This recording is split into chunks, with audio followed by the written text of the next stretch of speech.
Lorsque nos prières ne sont pas exaucées, on peut se demander, on se demande parfois si on n'a pas manqué de foi. Puisque Jésus nous dit que tout ce que nous demanderons en son nom, cela nous sera donné. Donc, je vais essayer d'expliquer un peu, d'éclaircir simplement, d'éclairer un peu qu'est-ce que la foi en fait. Parce que je pense que beaucoup se font une mauvaise conception de la foi. Et peut-être aussi une mauvaise conception du doute. Donc, si vous vous demandez si vous pensez que vous n'avez pas assez de foi, donc vous pensez que il faudrait que vous ayez une plus grande foi. Et ce qui est bien avec ce questionnement ou cette aspiration, c'est que nos grands frères qui ont connu Jésus dans la chair il y a 2000 ans, ils ont eu cette même interrogation, cette même aspiration. Ils ont demandé à Jésus, augmente-nous la foi. On voit ça dans Luc 17. Il leur demande, augmente-nous la foi. Parce qu'ils considèrent qu'ils n'ont pas assez de foi, ils n'ont pas une foi assez grande. Et Jésus leur répond, si vous aviez de la foi comme un grain de moutarde, vous diriez à ce sycomore, ôte-toi de là et jette-toi dans la mer, et il vous obéirait. Donc déjà, Jésus, le maître, recadre les choses. Il leur fait remarquer que déjà, il leur dit si vous aviez de la foi. Donc sous-entendu, ils n'ont même pas cette foi-là. Donc peut-être qu'ils avaient une mauvaise conception de la foi. Il leur dit si vous aviez de la foi comme un grain de moutarde, ce qui est tout petit,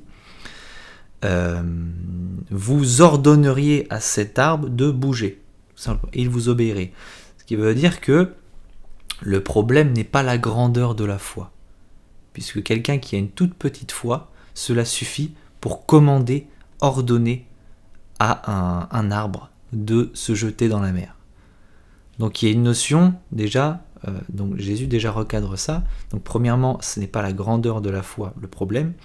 Et deuxièmement, quelqu'un qui a la foi, c'est quelqu'un qui donne des ordres, qui commande, qui exerce une autorité. Donc déjà ça casse un peu l'idée qu'on peut se faire de quand on attend l'exaucement de quelque chose.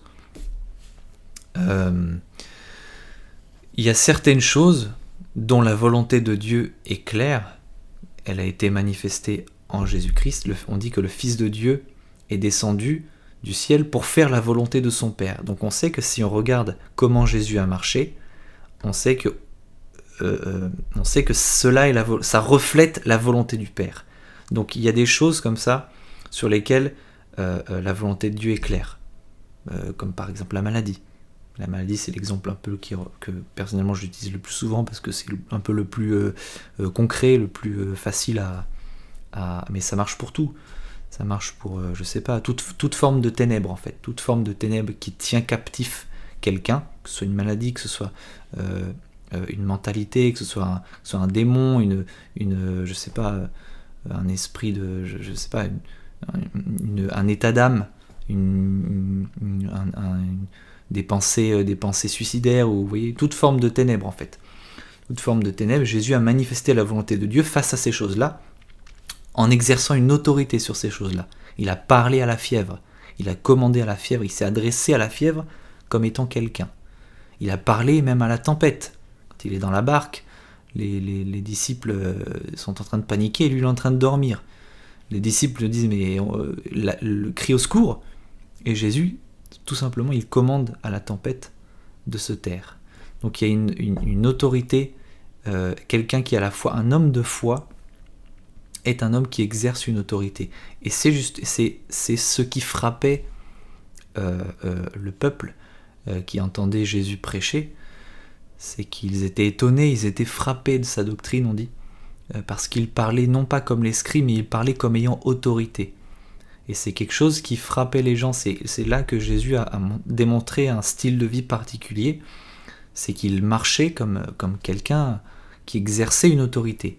Et c'est ce qui nous montre, en fait, quand il répond à ses disciples, il leur demande d'augmenter la foi. Il leur dit, mais celui qui a la foi, il commande, en fait. Si vous aviez de la foi toute petite comme un grain de moutarde, vous commanderiez telle chose et cela se produirait. Donc maintenant, on peut se demander, mais alors pourquoi... je sais pas comment dire ça. Quand nous, maintenant, on va exercer cette autorité, on va commander certaines choses, et on voit que la chose ne bouge pas. Et donc là, on peut se demander, mais alors peut-être que j'ai pas eu assez de foi. Alors,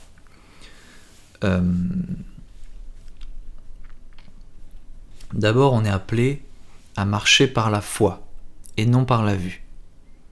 Donc, qu'est-ce que ça veut dire ? Ça veut dire que on n'est plus censé se fier aux choses qu'on voit, mais à ce que Dieu a dit.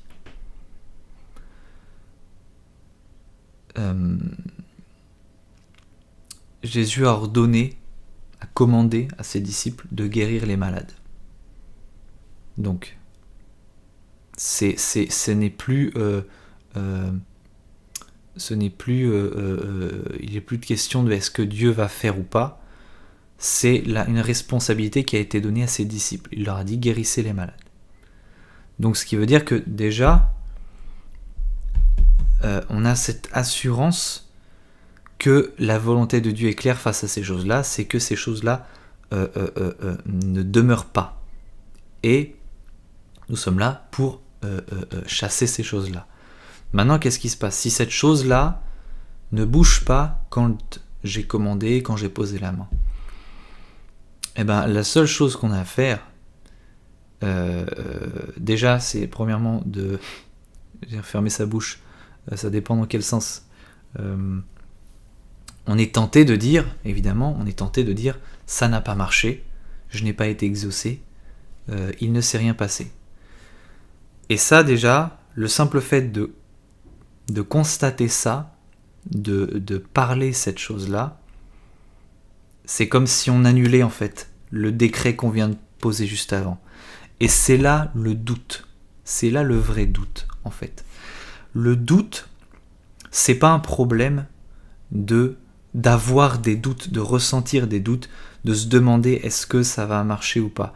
Ça, c'est pas un problème. Le problème, c'est de céder au doute. Il est normal d'avoir cette petite voix qui nous dit ça n'a pas marché. Tu vois, il s'est rien passé. La maladie est toujours là. L'esprit est toujours là. C'est normal. Ça, c'est une influence. C'est une influence, c'est des raisonnements qui sont là. Maintenant, le problème, c'est de céder à ces raisonnements, de parler, de se laisser séduire par ces raisonnements. Et c'est là le combat de la foi.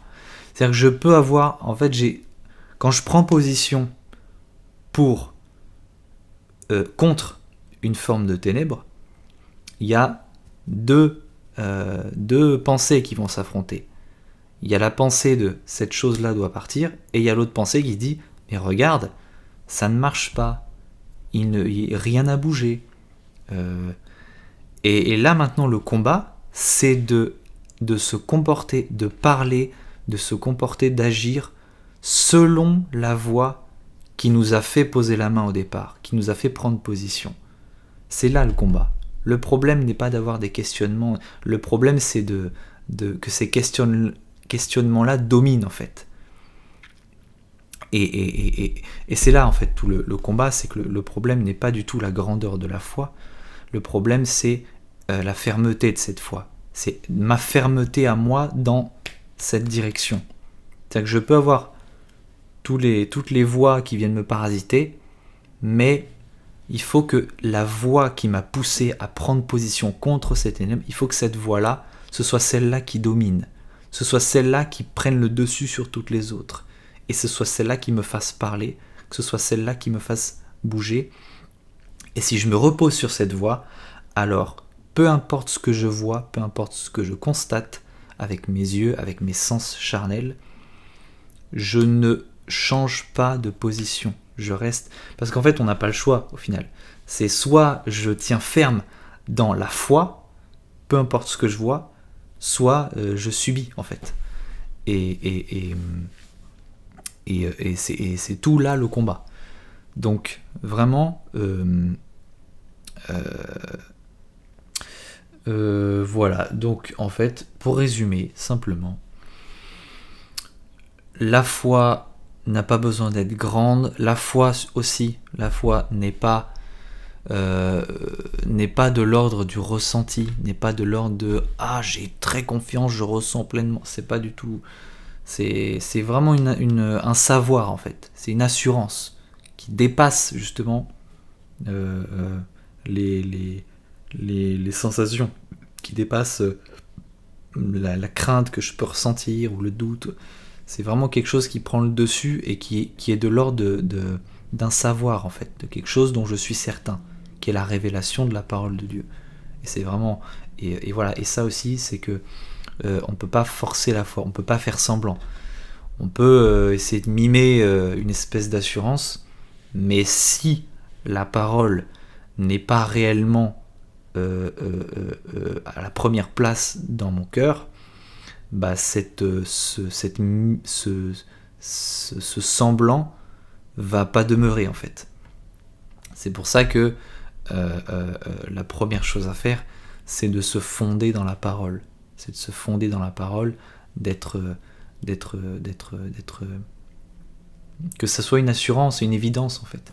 Et ça, c'est de l'ordre de...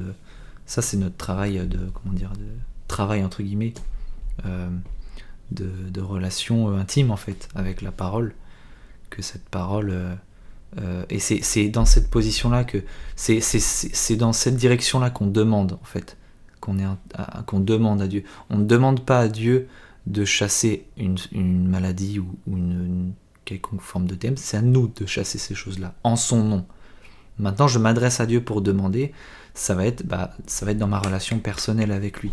Ça va être pour justement que lui s'incarne plus en moi, qu'il m'ouvre les yeux davantage sur qui il est, sur la vérité, la réalité de sa parole.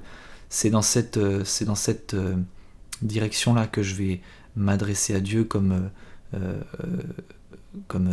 en position de je demande.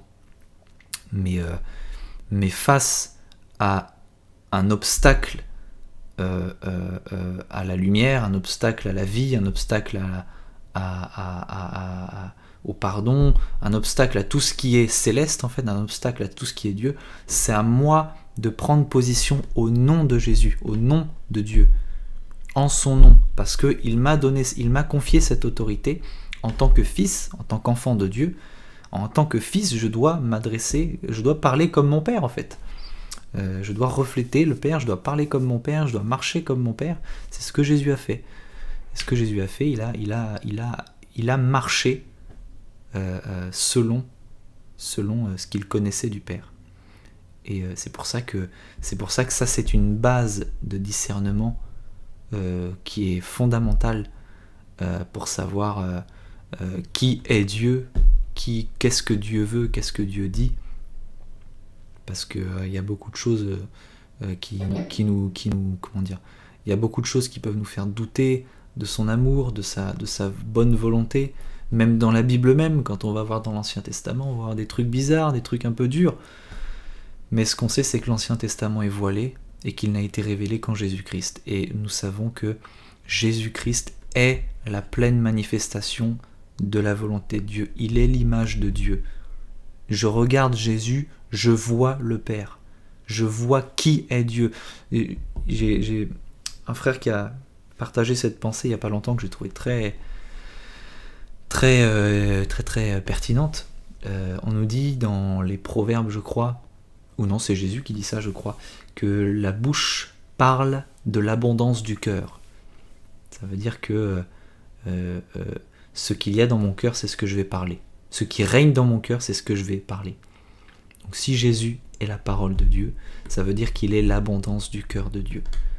Donc, quoi qu'il se passe, quoi que je vois, quoi que j'entende, quoi que je lise, la première chose sur laquelle je dois me fonder pour connaître, pour savoir qu'est-ce que Dieu veut, je regarde à Jésus. Je regarde comment il a marché, comment il a parlé, comment il s'est tenu face à telle situation, face à telle chose, face à tel esprit. Et je sais que Dieu est pour ou contre telle chose en regardant au Fils. Et donc c'est ça, un fils, c'est quelqu'un qui reflète son père. Et donc, le père étant comment dire, créateur, il parle des choses qui n'existent pas. Dieu lui-même parle par la foi quand il dit que la lumière soit. La lumière n'était pas, il dit que la lumière soit et la lumière fut. Et un fils, ça parle pareil en fait. C'est dans les Actes, je crois, qu'on nous dit que Dieu appelle les choses, il appelle à l'existence les choses qui ne sont pas comme si elles étaient. Et donc si je suis fils, je vais parler comme ça aussi. Et c'est toute une notion d'autorité qu'on a en Christ. Christ étant Seigneur, il a été élevé, il a été fait Seigneur, il a été élevé à la droite de Dieu sur le trône, ressuscité dans les lieux célestes. Eh bien, si nous sommes unis à lui, alors nous partageons tout ce statut, nous partageons son identité, nous partageons sa position, la plus haute position dans les lieux célestes, au-dessus de toute forme de domination. Et donc, parlons, commençons à parler, commençons à décréter, à commander, à ordonner, quoi qu'il se passe, les démons, les ténèbres, les maladies doivent obéir au Fils de Dieu, au Fils et aux filles de Dieu. Parce que ces choses-là, parce que nous avons autorité sur ces choses-là. Maintenant, donc voilà, si ces choses-là demeurent, c'est parce que les enfants de Dieu ne prennent pas n'ont pas conscience, c'est par ignorance, c'est par ignorance. La plupart, je ne vais pas dire la plupart parce qu'en fait on n'en sait rien. Le christianisme visible n'est pas forcément, la totalité ne représente pas le corps de Christ. On peut pas savoir combien il y a de chrétiens sur terre avec des statistiques. Parce qu'un chrétien, quelqu'un qui est fils de Dieu, personnellement, moi je ne suis pas dans les statistiques. Je suis pas membre d'une église, d'une institution, donc je ne suis pas dans les chiffres officiels du nombre de chrétiens sur la terre. Donc voilà, je m'égare un petit peu, je sais plus ce que je dis. Mais voilà. Un fils de Dieu parle comme Dieu. Donc, sachez qui vous êtes. Si vous avez accepté Jésus-Christ, sachez qui vous êtes. Vous êtes unis à lui, vous avez été unis à lui, vous partagez, vous êtes cohéritiers, vous partagez tout ce que Jésus-Christ a et tout ce que Jésus-Christ est. Et par conséquent, ça implique tout un nouveau style de vie, toute une nouvelle mentalité, un nouveau regard sur les choses, une nouvelle manière de penser, de parler face à certaines choses. Donc voilà. Je ne sais pas si ça a été très clair, je voulais juste partager une petite pensée, mais au final j'ai un peu parti à droite à gauche. Mais voilà, revenons à la simplicité de l'évangile. L'évangile est quelque chose de très très très très très très simple, et tellement simple que ça en est déconcertant, tellement on est compliqué, tellement on a de fausses croyances, tellement on est pétri de fausses idées, de faux raisonnements qui n'ont jamais été enseignés par Jésus-Christ, qui n'ont jamais été enseignés par ses disciples. C'est là le plus gros problème. Le problème, c'est pas qu'on a une petite foi. On a tous la foi. Si on a reçu Jésus-Christ, on a tous la foi. On a tous la foi pour déplacer des montagnes. Le problème, c'est que cette foi, elle est enfermée, elle est cachée sous un tas de ronces, sous des mauvaises herbes, sous des forteresses. Paul dit que les raisonnements sont des forteresses, qui sont des raisonnements qui s'élèvent contre la connaissance de Dieu. Et c'est ça, c'est là le combat. Il nous dit que nos armes sont, c'est dans 2 Corinthiens 3 je crois, où il nous parle du combat qu'on a mené, le combat de la foi, et ce combat il se situe au niveau du cœur, et le cœur dans lequel il y a des tas et des tas de forteresses, et voilà, il nous dit que nos armes ne sont pas charnelles, mais qu'elles sont spirituelles, et qu'avec ces armes-là, on renverse les raisonnements, on renverse les forteresses. Ces forteresses tombent par la parole de Dieu. Il n'y a que ça. Il n'y a que la révélation de la parole de Dieu qui peut faire tomber ces forteresses. C'est notre seule arme. Et c'est vraiment ça. L'évangile est quelque chose d'incroyablement simple. Mais on est compliqué. On a été pendant des années et des années éduqué à un style de vivre, à une manière de penser qui est totalement contraire à la mentalité d'un fils. Et ce qu'il faut bien comprendre, c'est que la manière dont Jésus a marché est la manière normale pour un homme de marcher. Ce qui n'est pas normal, c'est de marcher autrement en fait. C'est un fils de Dieu, il est l'homme par excellence. Il est l'homme véritable.